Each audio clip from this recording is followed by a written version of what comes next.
Hi Karen, this is Shannon Coates, as you know, and I'm very happy to answer a couple of your questions. Sorry I'm so late to the game. Number three, what does it mean to support your singing tone or voice?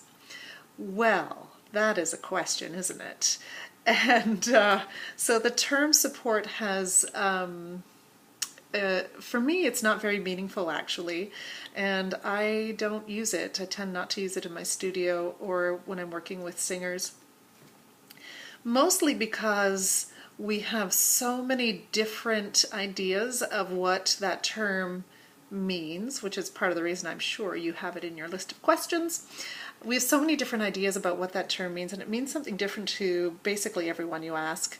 And we don't have a really good physiological definition of support, at least not one that we can sort of apply across the board.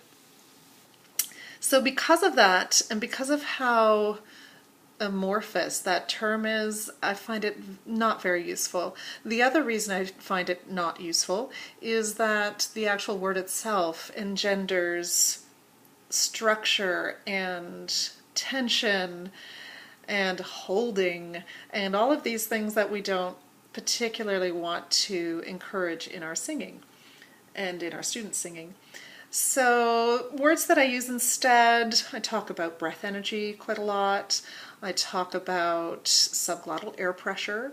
I talk about sensations in the body of buoyancy, but also access to the access to movement in the body. But also we talk about inhalation and how the body works with inhalation.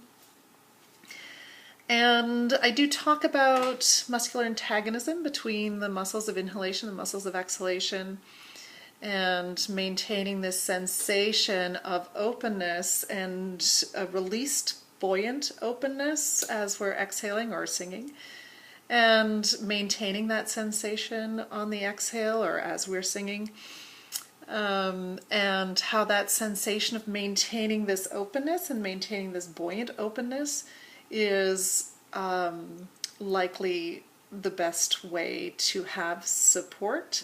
So when I have students or when I'm working with singers who for whom support means something, then I tend to try to break it down for them and try to work with them to find out what support, when they feel they are supporting well, what is actually happening physiologically in their bodies, and to try to break that down from all the way from the inhalation into, and the preparation for the inhalation even, into the actual singing, so that they have a really good understanding physiologically and anatomically of what's happening in their bodies as they are supporting.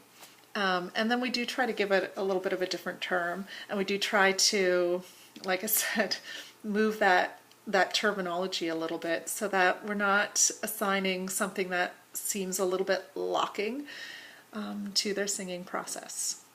So I hope that helps. I will do a separate video for another question.